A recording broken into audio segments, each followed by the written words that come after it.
What's up, everybody? My name is Scott Waters and welcome to No Life to Metal. I'm going to be doing a request video today. This one's been requested a few times and I just keep putting it off. I'm going to finally do it. Excuse my voice, I got a bit of a head cold going on here, so a little bit stuffy. But I'm going to be doing Aerosmith 7-inch singles. No 12-inch singles, no full-length albums, just 7-inch singles in my collection. I have a lot. I don't have anywhere near all of them, but I have a lot, so I'm going to get right into it. Starting off with the US pressing Aerosmith Dream On.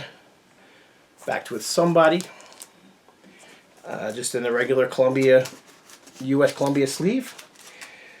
Skipping over to Toys in the Attic. I have nothing from Get Your Wings on 7-inch single at the moment, but I've got Japanese pressing of Toys in the Attic and Sweet Emotion.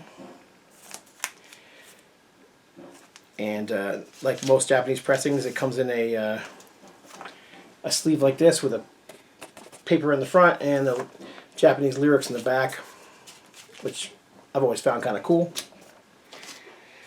And then the US pressing of Walk This Way, backed with Uncle Salty.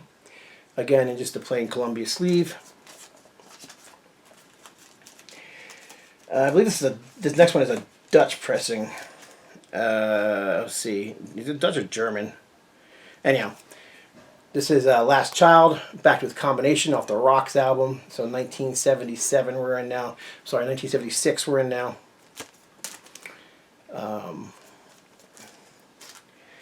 US pressing of Back in the Saddle with Nobody's Fault, which is one of my all-time favorite Aerosmith songs, and B-side here. Probably one of the heaviest songs to come out of the 70s in my opinion.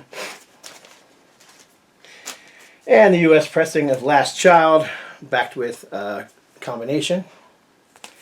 Again, just a plain Columbia sleeve. Alright, next one, another Japanese pressing. This is Last Child with Combination again, but this is, like I said, the Japanese pressing. So once again, it's in the plain sleeve with the picture sleeve in the front and the Japanese lyrics on the inside. And next one is, as well, is a Japanese pressing. This is Home Tonight, back with Get the Let Out, again from the Rocks album. This is a white label radio promo from Japan. Again, just a insert in there with a full color cover and black and white Japanese lyrics in the back. Next one is the European Tour single or EP, whatever you want to call it, from '76. This is It has Home Tonight, Dream On, Last Child, and Sweet Emotion. So promoting the the early albums from Aerosmith on that tour. This too is a EP. I'm gonna have to open it because I don't remember what the songs are. But this is a UK promotional EP promoting the first 4 albums. So you've got Same Old Song and Dance, Dream On, and Rats in the Cellar, and Walk This Way. And it's actually a 33 1/3 rather than a 45. And I've always, my whole life, called these 45s, but not all of them are. Not all of them are 45 RPMs. This one is 33 1/3. Like I said, 4 songs total. I actually have a very nice pressing here that I've had for a while. When this one here was given to me by a friend, and I've had it even longer, and I keep it just because it was given to me by a friend. But as you can see, it's got a huge tear in the cover right there. But other than that, it's in it's in great shape. Record's in good shape. The rest of the cover's in good shape. Just has that odd little tear. Moving on to Draw the Line. This is a Holland pressing of Draw the Line, backed with Bright Light Fright, which was a Joe Perry composition, and the first time Joe Perry had sang on a song, sang lead vocals on a song on that song, and he was kind of inspired on that song by the whole punk rock movement at the time. So Draw the Line, back with Bright Light Fright. And then the US pressing of Draw the Line, backed with Bright Light Fright. And the Japanese pressing of Draw the Line, backed with Bright Light Fright. Continuing with Draw the Line, this is Get It Up, back with their cover of Milk Cow Blues, and this is a US pressing. I don't think any of the 70s albums had U.S. Any of the U.S. pressings in the 70s had picture sleeves for whatever reason. This is from the Sgt. Pepper's soundtrack.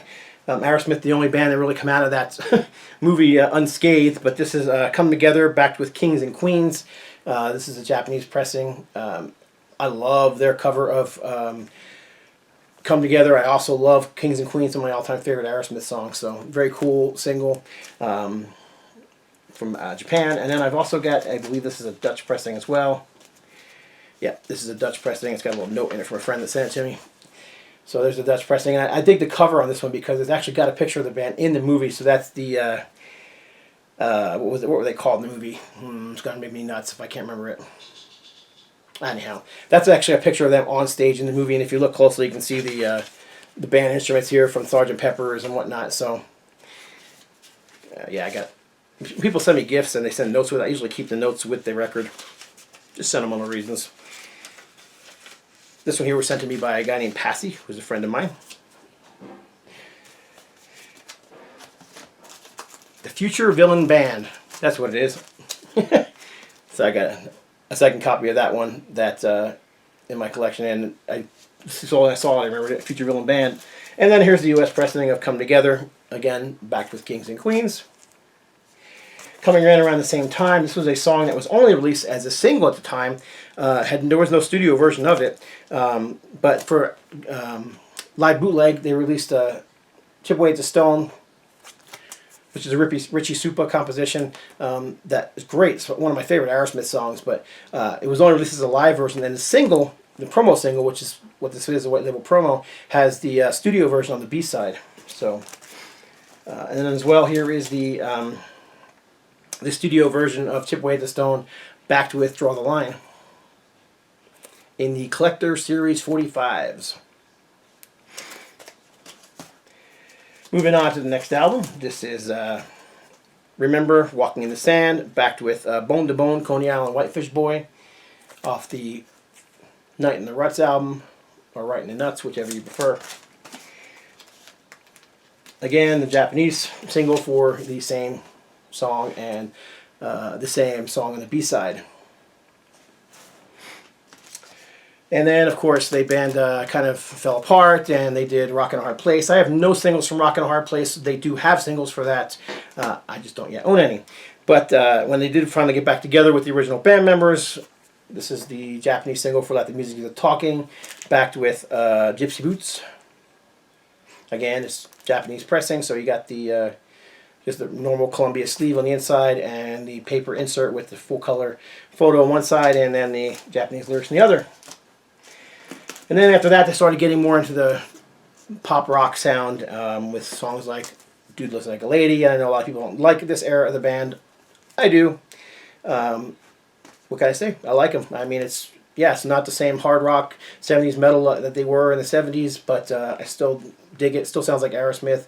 Yeah, definitely poppier. Definitely a different sound, but I don't see any reason why I can't enjoy it, and I do. So you've got SIMORIAH on the B side of this one. And that is the let's see, US pressing. I think this is a UK pressing of the same song. Dude Looks Like a Lady. I'm sorry, this is a German pressing. And let's see what the B-side is. I can't remember now. Monkey on My Back is the B-side.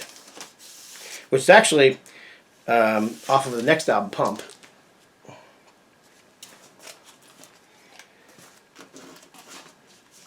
And there's the U.S. pressing of the ballad, the blues ballad Angel, backed with Girl Keeps Coming Apart, more straightforward rocker. Girl Keeps Coming Apart, a little bit of a funk vibe to that song.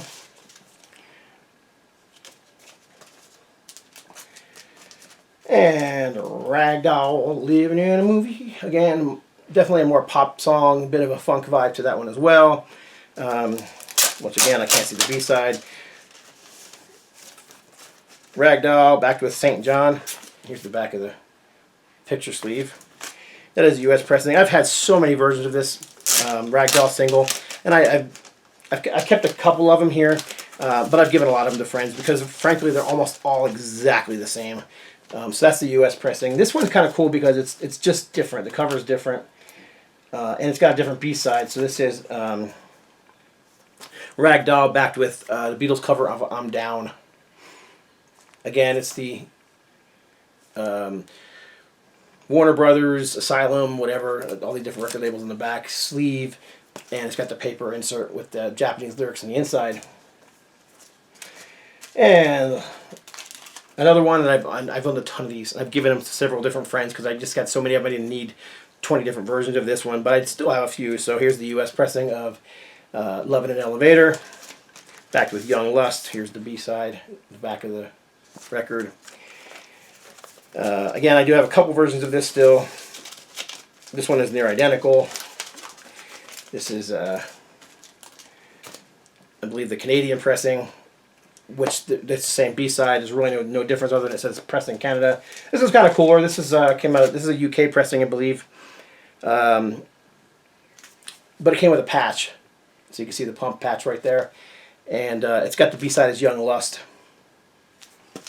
So that's kind of cool, a little different. Janie's Got a Gun. And this is, I don't remember where this one was pressed at. Voodoo Medicine Man is the B-side. Let's see, this is made in Germany. So this is German pressing. Again, from the Pump album. It's got the smaller hole. Most of the European pressings do have the smaller hole. The US pressings have the larger hole. This is What It Takes, backed with Monkey on My Back, again from the Pump album, and this is also a German pressing.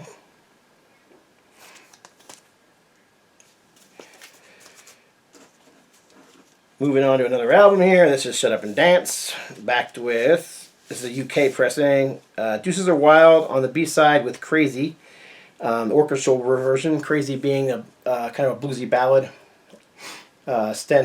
Shut Up and Dance is kind of a funky hard rock number, and Deuces Are Wild was actually a number written by what's his name, Jim Vallance. And the way I understand it, actually, I had this on my No Left Metal website. I had written something about this song, and Jim Vallance actually contacted me through my website and told me that some interesting information about the song was that yes, he did write the song because the band was so rushed. They recorded the song for a movie soundtrack.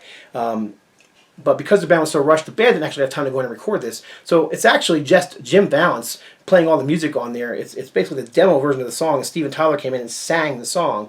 So while it is considered an Aerosmith song, it's actually just Jim Vallance and Steven Tyler who recorded this. I can't remember. He may have had Joe Perry may have went in and done a guitar solo or something like that, but I can't remember. The note from Jim is actually on my website on nolifetilmetal.com. So U.S. pressing of CRYIN, backed with Walk On Down, another Joe Perry composition that Joe Perry sings on. Walk On Down is basically a hard rock blues number. CRYIN is a kind of a slow blues ballad.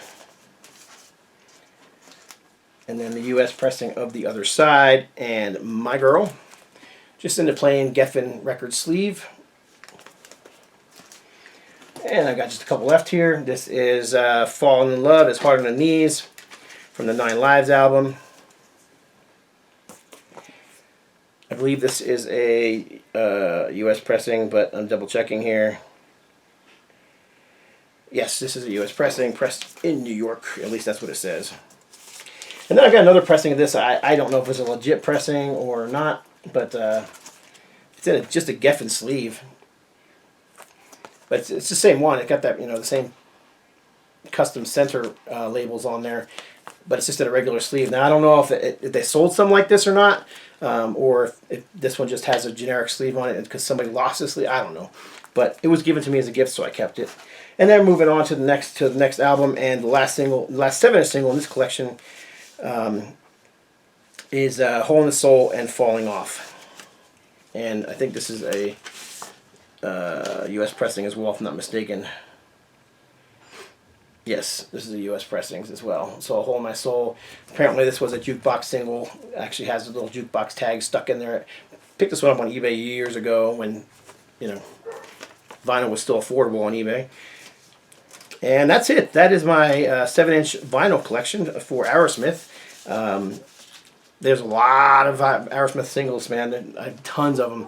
So I'm always looking for them. I'm always looking to buy them, especially if they're picture sleeve singles, you know, or just odd pressings that aren't U.S. pressings, you know. So that's it. Appreciate you asking to see those. There you go. And I will see you soon with another video. That's it. God bless. Stay strong.